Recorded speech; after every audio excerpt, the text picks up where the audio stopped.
together our bell kit. But what if we want to do something else? Like, I don't know, play the practice pad or the snare drum? Well, it's very simple, and we're just going to work our way from playing this instrument to what we need to do to transition to first the practice pad and then the snare drum. So the first thing is, we just need to take this off. Nothing is keeping it on. It was just supported by the 4 arms. Remember, we had the 2 short arms and the 2 long arms that helped us orient our instrument and keep it secure on top of this stand. But outside of that, we don't really need to worry about undoing anything. We just pick it up and we're good. Now we're left with the snare drum and the snare drum pad. Like I said, we're going to start with the practice pad. Practice pad is very helpful, very useful for when you can't actually play your snare drum in your house. And with a practice pad like this, they try to simulate the feeling of the snare drum as honestly as they can without making you feel overconfident because you have an extra bouncy surface. So this is a wonderful snare drum pad. I'll mention that the Remo practice pad has these screws on it. These screws help you actually add tension to the practice pad. When it comes out of the box, it should have some tension on it, but if it feels really loose, feels like you're hitting a pillow because of how dead the feel is, you can actually change that. So you'll notice that there is a small, I guess we'll call it manila envelope in the back, and this manila envelope comes with the key that they give you. Now the key that they give you is good if you don't own a screwdriver, but if you do own a screwdriver, you could just use a flathead screwdriver. But inside this is a little key. I'm not going to open it because I want somebody else to have the joy of opening this for the first time. But this key can be used to just turn. If you tighten it like you would a screw to the right or clockwise, then you can add tension to the pad. If you want to loosen it, you can turn it to the left or counterclockwise and add tension to the pad. Now, what you'll notice on the back of the pad is a hole. That hole is actually a threaded hole. And as we observed when we were putting the bell kit on, we noticed that there is a threaded part of this center pole. Now, it did not matter for the bell kit, but it does for the pad. So what we can do is we can line this up and spin it until it secures on the top of the pad. So I'm just going to line it up by looking at it. And then I'm going to carousel. Okay. Now, at that point, the pad is very secure. You don't really need to worry about these arms. If you want, you can bring them up closer, but in reality, it really doesn't do anything because of the security of that threaded pipe. You're actually able to just play it as is. So, what you need to do at that point, I'm just going to come in front again here. At that point, it's too low for me, so we're going to go to that second wing nut and we're going to loosen it. Be very careful. Get it to the height where it's a good playing height.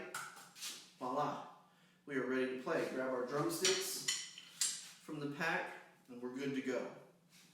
Now I am just keeping the protective casing on here for my own sake, but you will want to remove the plastic as well. When you're done playing, very simple, all we have to do is go in reverse. So probably lower it just to be safe. Unscrew it. That's really satisfying. Keep this in a place safe because these are very easy to lose, or just use a screwdriver. And now we're on to the snare drum. So if you have the ability to play the snare drum, if you have access to, if your practice kit comes with the snare drum, then what you're going to do is you're going to need to change your stand. So the base of the stand works for both. However, the top of this, if you put that on, this little threaded part's going to put a hole in your snare drum. So we really want to make sure we change it out. And good news is it came with the other part that we need. So I'm going to take this middle wing nut, I'm going to loosen it, and remove this. Now if you're done practicing bells for the day, go ahead and put this all the way up in the case so that you don't have extra pieces lying around, or if you have to quickly put it away, you don't forget about a piece, and then the next time you go to play, you're missing your stand. So go ahead and put this back in the case. We're going to move on to adding the snare drum stand. So the snare drum stand is a little funny, but if you follow along, I think we can get through this okay. The first thing is that we need to put the bottom pipe into the bass. So I'm going to go ahead and do that. There's actually this middle wing nut here, this new wing nut, that if we tighten it, it should secure both sides, so the top of this and the bottom. So make sure that's secure. And I like to go ahead and try to make this line here on the new, on the base, sorry, on the top of the stand.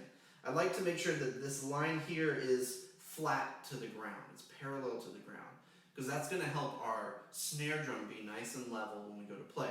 If you just kind of put it on and it's like this, technically mission accomplished. However, because this line isn't straight, your drum is not going to be flat to the ground. So before you even put your snare drum on, see if you can get that line to be nice and flat. Now we've got 3 arms on this one. Remember the Bell Kit stand had 4 arms. This one has 3. And you're going to notice that when you bring the arms down, they're going to stop on this piece here. Now this piece, if you spin it so that it lowers, you'll notice that the arms lower as well. And as the arms lower, it makes them farther apart. So what we need to do is we need to put the snare drum on these arms and make sure that they are touching the rim of the drum. Let's give it a shot. Alright, if you can see that, what you will notice is they are not, the arms are not touching the rim of the drum. So the arms are too wide. So what do we need to do? We need to spin this, and as we spin it, we'll notice the arms are getting closer together. I'm just watching all of them to make sure that it touches on all 3 sides.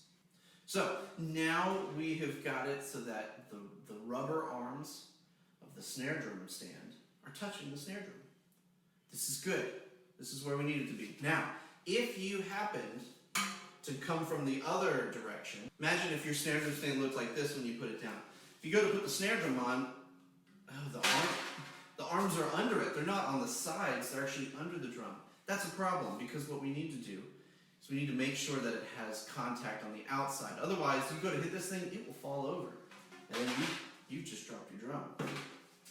So, again, make sure that they are wide enough that the drum can fit on the inside of the arms. So now we do the same process of getting the, like we did with the Bell Kit and the pad, make sure that it's at the right height. So I'm going to carefully bring this down. If you've done this all on the ground, that's probably the best thing.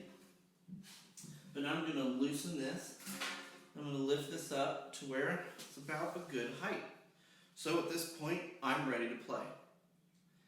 And if you have any issues up until this point, again, make sure that you've got the right base. Make sure the legs are wide enough.